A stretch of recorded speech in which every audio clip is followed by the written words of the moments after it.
Halo semuanya, apa kabar? Selamat datang kembali di channel ini. Hari ini kita akan membahas hal yang cukup berat. Kita akan membahas demonstrasi paling brutal yang pernah terekam kamera. Hal-hal yang membuat kita mempertanyakan kemanusiaan loh. Ini bukan konten yang menghibur. Kita akan masuk ke dalam inti kekacauan, di mana batas antara protes dan kekerasan menjadi kabur. Dengar? Saya mendukung kebebasan berbicara dan memperjuangkan apa yang kita yakini. Tapi demonstrasi ini, wah, mereka sampai ke titik yang sangat gelap. Kita bicara tentang kekerasan yang didukung negara, korban sipil, semuanya. Ini intens, mentah, dan merupakan pengingat nyata tentang apa yang bisa terjadi ketika ketegangan memuncak. Disarankan kebijaksanaan penonton karena konten ini mengandung unsur grafis. Kita akan menampilkan beberapa rekaman intens yang mungkin mengganggu beberapa penonton. Jadi, jika kalian sedang tidak siap untuk konten berat seperti ini, lewati video ini. Tetapi, jika kalian untuk menghadapi kenyataan kerusuhan sosial dan kekuatan aksi kolektif, bersiaplah. Mari kita mulai. 4 Juni tahun 1989, tanggal yang terukir dalam sejarah. Lapangan Tiananmen Beijing menjadi lautan manusia. Mahasiswa, pekerja, warga biasa, semuanya menuntut reformasi politik dan ekonomi.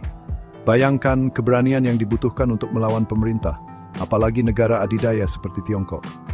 Mereka adalah orang biasa yang berada dalam situasi luar biasa. Protes berminggu-minggu, protes damai perlu diingat, berujung pada malam dengan kekerasan yang tak terbayangkan.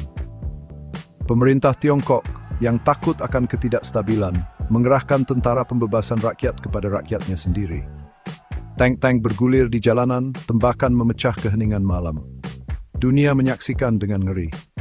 Gambar seorang pria yang berdiri teguh di depan barisan tank menjadi simbol perlawanan yang ikonik. Tapi gambar-gambar yang tidak tersebar yang disensor, itulah yang menggambarkan pembantaian sebenarnya. Ribuan orang tewas, tak terhitung lainnya terluka atau hilang. Pemerintah Tiongkok mencoba menghapus peristiwa itu untuk mengontrol narasinya. Tetapi ingatan malam itu, noda darah di trotoar tidak begitu saja hilang. Mereka berfungsi sebagai pengingat yang mengerikan tentang harga kebebasan dan sejauh mana kekuasaan akan berusaha untuk mempertahankan kendali. Pembantaian lapangan Tiananmen bukan hanya tragedi bagi Tiongkok, tetapi juga peringatan bagi dunia. Ini menunjukkan kepada kita bahwa bahkan dalam menghadapi kekuatan yang luar biasa, semangat manusia, keinginan untuk kebebasan, tidak dapat dibungkam. Mungkin dihancurkan, mungkin berdarah, tetapi tidak pernah benar-benar mati. Dan itulah teman-teman yang membuat peristiwa ini begitu berdampak, begitu mengerikan, dan begitu penting untuk diingat. Kita tidak boleh membiarkan kekejaman seperti ini hilang dalam ketidakjelasan. Kita harus terus membicarakannya, terus belajar darinya, terus berjuang untuk menikmati Rudolf Simkedila lagi. Tahun 1999, Seattle. Organisasi Perdagangan Dunia WTO sedang berada di kota. Para elit global ini, mereka bertemu untuk membahas kesepakatan perdagangan globalisasi semuanya. Tetapi di luar ruang konferensi jenis globalisasi yang berbeda sedang terjadi pemberontakan global. Puluhan ribu demonstran, gabungan aktivis pecinta lingkungan, serikat pekerja, semuanya ada. Mereka turun ke Seattle untuk menyuarakan kemarahan mereka atas apa yang mereka lihat sebagai keserakahan perusahaan WTO dan pengabaian hak asasi manusia dan lingkungan. Ini adalah awal dari jenis aktivisme baru, perlawanan global yang terdesentralisasi terhadap lembaga-lembaga yang dianggap tidak akuntabel dan tidak demokratis. Saya mendukung protes damai. Itu adalah landasan demokrasi. Tetapi hal-hal di Seattle menjadi tidak terkendali, energinya luar biasa. Tetapi juga kacau, properti rusak, bisnis terganggu. Polisi, mereka merespons dengan gas air mata, semprotan meri, peluru karet. Kota itu berubah menjadi zona perang. Pertempuran Seattle, begitulah sebutan, menjadi titik nyala dalam perdebatan tentang globalisasi dan hak untuk protes. Apakah beberapa pengunjuk rasa melewati batas? Tentu saja. Tetapi apakah respons polisi berlebihan? Tentu saja. Gambar-gambar Seattle, awan gas air mata, pertempuran jalanan, mereka mengirimkan gelombang kejut ke seluruh dunia. Mereka menunjukkan bahwa perjuangan melawan kekuatan perusahaan telah mendunia dan bahwa pemerintah bersedia menggunakan kekerasan untuk membungkam perbedaan pendapat. Pertempuran Seattle adalah urusan yang berantakan dan kacau.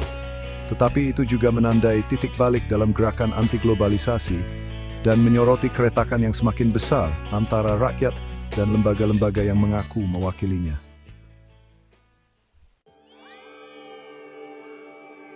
Tahun 2010, seorang pedagang kaki lima Tunisia, Mohamed Bouazizi, membakar dirinya sendiri sebagai protes atas korupsi polisi dan kesulitan ekonomi. Satu korek api memicu api ketidakpuasan yang akan menyebar ke seluruh dunia Arab. Sungguh tindakan putus asa. Inilah yang terjadi ketika orang merasa tidak punya apa-apa lagi untuk hilang. Tunisia, Mesir, Libya, Suriah, Yaman. Negara-negara yang dicengkram oleh pemerintahan otoriter selama beberapa dekade, tiba-tiba meletus dalam protes. Jutaan orang turun ke jalan menuntut perubahan, menuntut martabat, menuntut suara dalam masa depan mereka sendiri. Media sosial menjadi senjata mengorganisir dan memobilisasi massa. Musim semi Arab, begitulah mereka menyebutnya. Masa harapan, kemungkinan. Tapi harapan, seperti yang kita tahu, bisa menjadi hal yang rapuh. Euforia hari-hari awal itu, penggulingan diktator, memberi jalan pada kenyataan yang serius. Jalan menuju demokrasi, jarang mulus. Berantakan, penuh kekerasan, dan sering dibajak oleh mereka yang memiliki agenda sendiri. Mesir, tempat lahirnya peradaban, jatuh ke dalam kekacauan. Militer merebut kendali, menindak perbedaan pendapat. Libya yang pernah diperintah oleh tangan besi Gaddafi terjun ke dalam perang saudara yang brutal. Suriah ya, Suriah menjadi sinonim untuk bencana kemanusiaan. Musim semi Arab, itu adalah pengingat nyata bahwa revolusi adalah binatang buas yang berantakan dan tidak dapat diprediksi. Itu dapat menjatuhkan diktator, tetapi juga dapat melepaskan kekuatan yang sulit dikendalikan. Harapan yang menyulut dunia Arab seringkali dipenuhi dengan kekerasan, pengkhianatan, dan akhirnya, bagi banyak orang, kekecewaan. Musim semi Arab bukanlah satu kisah. Itu adalah mosaik perjuangan masing-masing dengan kemenangan dan tragedinya sendiri. Ini menunjukkan kepada kita kekuatan semangat manusia untuk bangkit melawan penindasan, tetapi juga mengungkap kerapuhan demokrasi dan tantangan membangun kembali suatu bangsa setelah puluhan tahun pemerintahan otoriter. Prancis, negeri liberté, égalité, fraternité. Tetapi pada tahun 2018 jenis revolusi Prancis yang berbeda terjadi. Rompi kuning, dinamai rompi visibilitas tinggi yang wajib dibawa pengendara motor Prancis turun ke jalan. Ini bukan revolusioner tipikal. Mereka adalah pengemudi truk, perawat, guru, orang biasa yang didorong ke jurang oleh kesulitan ekonomi dan perasaan diabaikan oleh elit politik. Kenaikan pajak bahan bakar, itulah yang memicu protes. Tapi itu dengan cepat berubah menjadi ekspresi kemarahan yang jauh lebih luas. Pemberontakan melawan ketidaksetaraan, melawan globalisasi, melawan kesombongan yang dirasakan dari elit Paris. Bayangkan melihat pemerintah Anda dan merasa seperti mereka tidak mewakili Anda, seperti mereka bahkan tidak melihat Anda. Itulah yang memicu kemarahan rompi kuning. Minggu demi minggu mereka bentrok dengan polisi di jalanan Paris dan kota-kota Prancis lainnya. Batu-batu bulat dicabut dari jalanan, barikade dibakar. Arc de Triomphe, simbol kebanggaan nasional Prancis, dirusak. Itu adalah tingkat kerusuhan sipil yang belum pernah terlihat Prancis dalam beberapa dekade. Rompi kuning, mereka bukanlah kelompok yang homogen. Mereka memiliki berbagai tuntutan, beberapa lebih radikal daripada yang lain. Tetapi yang menyatukan mereka adalah rasa frustrasi yang mendalam, perasaan bahwa sistem dicurangi untuk melawan mereka. Dan mereka tidak takut untuk menyuarakan pendapat mereka, meskipun itu berarti menggunakan kekerasan. Pemerintah Prancis yang terkejut dengan intensitas protes terombang-ambing antara konsesi dan tindakan keras. Gerakan rompi kuning mengungkap perpecahan yang mendalam dalam masyarakat Prancis antara perkotaan dan pedesaan, kaya dan miskin, yang kaya dan yang tidak punya. Gerakan rompi kuning mungkin telah memudar dari berita utama, tetapi kemarahan yang memicunya itu masih membahis di bawah permukaan. Ini adalah pengingat bahwa bahkan di negara demokrasi, ketidaksetaraan ekonomi dan reta tidak berdaya politik dapat menjadi koktail yang ampuh yang mampu kerujukan sosial. Hong Kong tahun 2019, kota di tepi jurang. Bekas jajahan Inggris, sekarang di bawah pemerintahan Tiongkok, meledak dalam protes. Taruhannya, jiwa Hong Kong, kebebasannya, otonominya, identitasnya. Bayangkan hidup di bawah ancaman terus-menerus dari perambahan otoriter, melihat kebebasan Anda perlahan-lahan terkikis. Itulah kenyataan bagi orang-orang Hong Kong. Apa yang dimulai sebagai penentangan terhadap RUU ekstradisi yang kontroversial berubah menjadi gerakan pro-demokrasi besar-besaran. Jutaan orang turun ke jalan, menuntut hak pilih universal, penyelidikan independen terhadap kebrutalan polisi, dan pelestarian cara hidup Hong Kong yang unik. Mereka adalah individu yang berani menghadapi negara adidaya mempertaruhkan nyawa mereka demi kesempatan untuk kebebasan. Gambar-gambar yang keluar dari Hong Kong sungguh menakjubkan. Para pengunjuk rasa muda hanya dipersenjatai dengan payung dan masker gas berhadapan dengan polisi anti huru-hara yang bersenjata lengkap. Universitas berubah menjadi medan perang, jalanan berubah menjadi sungai gas air mata.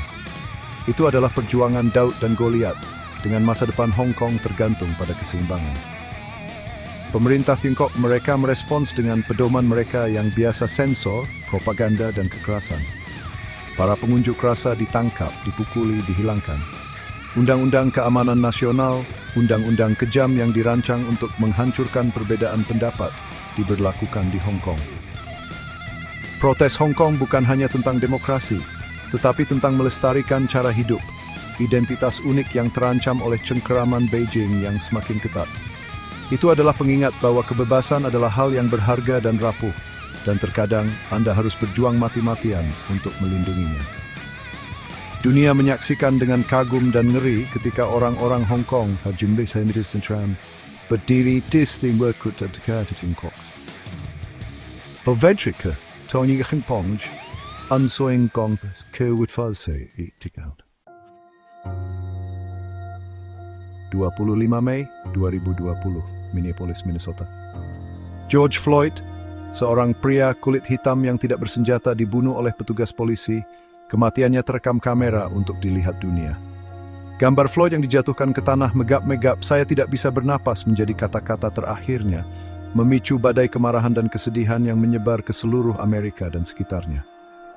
Itu adalah pengingat nyata tentang rasisme sistemik dan kebrutalan polisi yang terus mengganggu negara ini.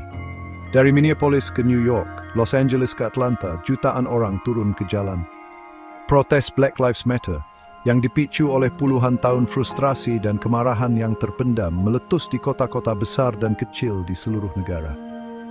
Ini bukan hanya tentang George Floyd, ini tentang Breonna Taylor, tentang Ahmaud Arbery, tentang Trayvon Martin, tentang semua nyawa kulit hitam yang hilang sia-sia karena kekerasan polisi dan ketidakadilan rasial. Protes itu, sebagian besar damai, ekspresi kuat dari kesedihan dan kemarahan kolektif. Tetapi ada juga contoh kekerasan dan penghancuran. Gedung-gedung dibakar, bisnis dijarah, polisi bentrok dengan pengunjuk rasa. Kemarahan, frustrasi itu meluap. Berabad-abad penindasan terpinggirkan, diberitahu bahwa hidup Anda tidak penting, itu meledak ke jalanan. Protes George Floyd bukan hanya tentang kebrutalan polisi, tetapi tentang rasisme sistemik, tentang ketidaksetaraan ekonomi, tentang jiwa Amerika. Mereka memaksa perhitungan yang telah lama tertunda dengan sejarah kelam ketidakadilan rasial bangsa. Percakapan yang berlanjut hingga hari ini. Dunia menyaksikan beberapa dalam solidaritas, yang lain dalam penghakiman, ketika Amerika bergulat dengan iblisnya. Protes tersebut menyoroti perpecahan yang mendalam dalam masyarakat Amerika, garis patahan ras, kelas, dan ideologi yang terus membentuk narasi bangsa. Protes George Floyd adalah momen penting dalam sejarah Amerika.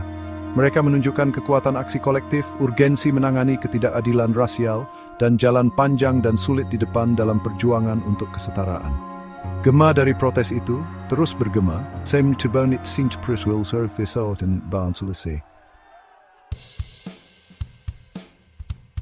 Kita telah membahas hal-hal yang sangat berat hari ini, dari trotoar lapangan Tiananmen yang berlumuran darah hingga jalanan Minneapolis yang terbakar. Demonstrasi ini bukan hanya tentang politik, tetapi tentang manusia yang memperjuangkan hak-hak mereka, martabat mereka, hidup mereka sendiri.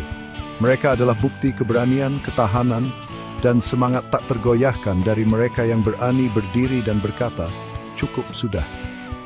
Demonstrasi ini mungkin sudah berakhir, tetapi perjuangan untuk keadilan, untuk kesetaraan, untuk dunia yang lebih baik, terus berlanjut.